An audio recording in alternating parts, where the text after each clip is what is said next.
मन का झमेला। एक साधक ने कहा कि मन भी क्या झमेला है, जिसको देखो उसी को नचाए फिरता है। सारा जगत ही इससे परेशान है। इस पर महाराज श्री ने मन के बारे में जो कुछ कहा वह इस प्रकार है। जगत मन का ही विस्तार है। जितना मन फैलता जाता है उतना ही जगत भी फैलता जाता है। जैसा मन होता है जगत भी वैसा ही बनता जाता है। जहाँ मन सिकुड़ने लगता है वहाँ जगत भी सिकुड़ता जाता है। जहाँ मन नहीं होता वहाँ जगत भी नहीं होता।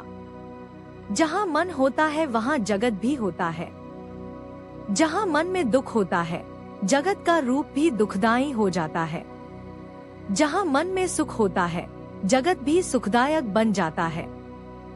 जहाँ मन चंचल होता है तो जगत में भी सर्वत्र चंचलता नाचने लगती है। जहाँ मन शांत होता है तो जगत में भी हर जगह शांति व्याप्त हो जाती है। एक मन में जैसी वासनाएं कामनाएं होती हैं, वैसा ही जगत का रूप विकसित हो जाता है। मनुष्य की वासनाएं बढ़ते जाने के साथ उसके संसार का भी विस्तार होता है। इससे उस पर नित्य नई आशाएं एवं चिंताएं अपना शिकंजा कसती जाती हैं। मनुष्य का चित्त इतना वासनामय हो गया है कि हर किसी से आशा करता है, हर किसी पर शंका करता है, हर किसी के सामने गिड़गिड़ाने के लिए तैयार रहता है, तो समय आने पर हर किसी को आंखें दिखाता है। एक बार जब वासना का पहिया घूमने लगता है तो थमने का नाम ही नहीं लेता। फिर वह मनुष्य को भी अपने साथ साथ घुमाने लगता है। यदि मन का फैलाव बहिर्मुखता है तो सिकुड़न अंतर्मुखता। मन सिकुड़ना आरंभ कर देता है तो सिकुड़ता ही चला जाता है, यद्यपि बीच बीच में फैलाव व्यवधान डालता है। फैलाव के मूलभूत कारण वासनाओं कामनाओं का त्याग करता जाता है। ऐसा लगता है जैसे कोई राह भटका पथिक घर लौटने का रास्ता पा गया हो। तब उसका मन खुशी से झूम उठता है। वह अपना सारा अनावश्यक सामान जो उसने अकारण ही सिर पर लाद रखा था उतार फेंकता है। 2. मन आँख पर लगे चश्मे की तरह है, जिसके माध्यम से जीव जगत को देखता है। जिस रंग का चश्मा लगा दिया जाए उसी रंग का जगत दिखने लगता है। मन पर वासनाओं भावों एवं आशाओं का चश्मा चढ़ा हुआ है, उसी के अनुरूप जगत दिखाई देता है। कामी मनुष्य को शारीरिक सौंदर्य ही चारों ओर फैला दिखाई देता है। क्रोधी के लिए जगत एक जलती हुई भट्टी के समान है। द्वेषी को चारों ओर शत्रु ही दिखाई देते हैं। भक्त मंदिर में पूजा करने जाता है तो चोर चोरी करने। कोई पिता को भगवान मानता है तो कोई उसकी जायदाद हड़प लेना चाहता है। अपने मन के दोष गुण ही जगत में प्रतिबिंबित होते हैं। वहीं जीव जगत में दोषों को खोजता फिरता है, जो स्वयं अपने अंतर में दोषों का विशाल भंडार लिए बैठा है। गुणी को सर्वत्र गुण ही पसरा दिखता है। किसी का दोष दिखाई देने पर उसके मन का अपना दोष उसके सामने आ जाता है। अंतर्मुख मन जगत की ओर खुलने वाली खिड़की बंद कर लेता है। यदि वह जगत को देखता भी है तो सर्वत्र प्रेममय दृश्य ही दिखाई देता है, क्योंकि भक्त के अपने अंतर में प्रेम भरा होता है। राग द्वेष ईर्ष्या वासना स्वार्थ उसे कहीं दिखाई नहीं देते, क्योंकि उसका चश्मा प्रेममय होता है। उसे दिखता है केवल प्रेम। उसे जगत का प्रत्येक जीव प्रभु की ओर ही बढ़ता दिखाई देता है। यदि मार्ग भटक भी गया हो तो भी तलाश तो प्रभु की ही है।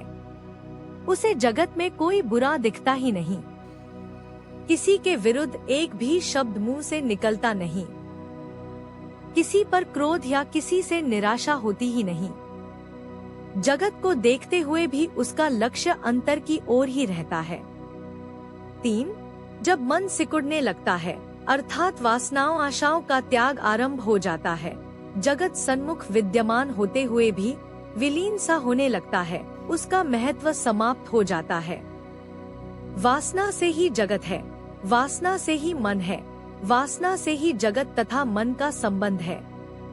वासना नहीं तो न जगत, न मन तथा न ही दोनों का संबंध। यही शमदम है, यही प्रत्याहार है।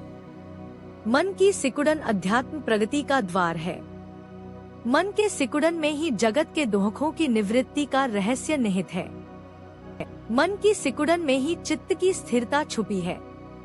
मन के फैलाव में अशांति ही अशांति छुपी है, वहीं मन के सिकुड़न में शांति ही शांति है। 4. जगत का अस्तित्व, सत्यता नित्यता की प्रतीति मन से ही है। मन ही जगत के दुखों में सुख की कल्पना करता है। मन ही आत्मा को जगत में स्थापित कर अनात्म में आत्म की कल्पना कर लेता है।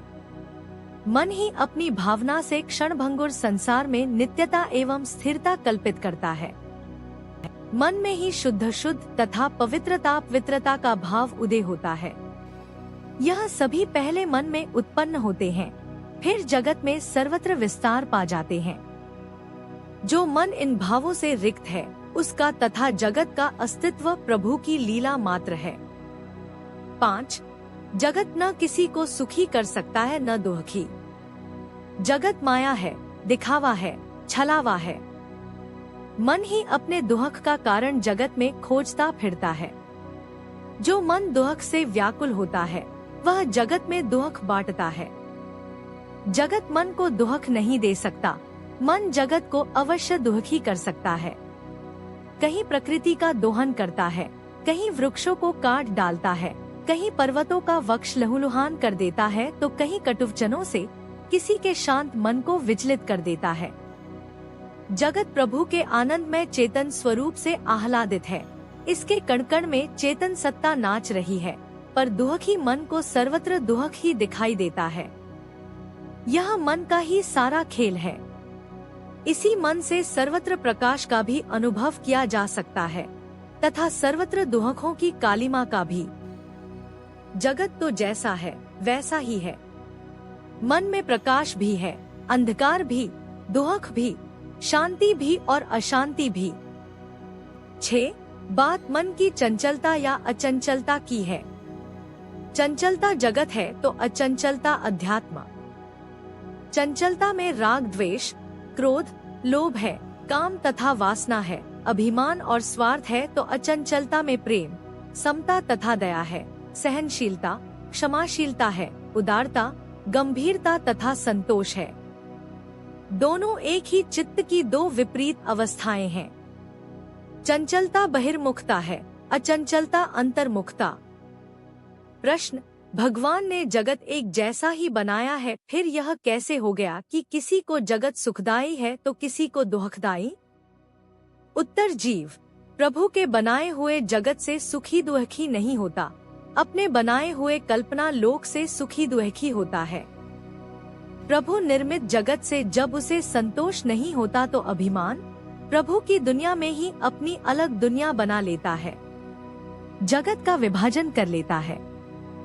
मेरा घर, मेरा परिवार, मेरी भाषा, देश तथा धर्म, मेरी संपत्ति तथा यशपयश, इस प्रकार जीव की अपनी ही दुनिया बन जाती है, जो उसे सुखी या दुखी करती है। प्रश्न तो मन नहीं, मन के मेरे तेरे की भावना परेशान करती है। मेरे तेरे की भावना ही चंचलता को गति प्रदान करती है। इससे बचने का कोई उपाय भी है क्या? उत्तर: उपाय है। उस समष्टि चेतना की अनुभूति जो मेरे तेरे से परे है। जो एक साधक में जागृत होती है तो वही दूसरे में भी। किंतु समष्टि चेतना की अनुभूति आरंभ होते ही मेरे तेरे की भावना समाप्त नहीं हो जाती, क्योंकि पूर्व संचित संस्कारों के कारण फिर भी यह भावना बनी रहती है, जब तक कि वह संस्कार क्षीण नहीं हो जाते। इसके लिए साधक को दीर्घकाल तक निरंतर साधन की आवश्यकता है। अपने मन को ही साधना है। वासनाओं, विकारों, संस्कारों को समाप्त करना है। जैसा कोई जगत को देखना चाहता है, वैसा ही जगत दिखने लगता है। हम मन में गिरते हैं तो जगत में भी गिर जाते हैं। हम मन में उठते हैं तो जगत में भी उठ जाते हैं। पहले हमारे मन में चालाकियां उदय होती हैं, फिर जगत में भी टेढ़ा चलने लग जाते हैं। जैसा मन वैसा जगत।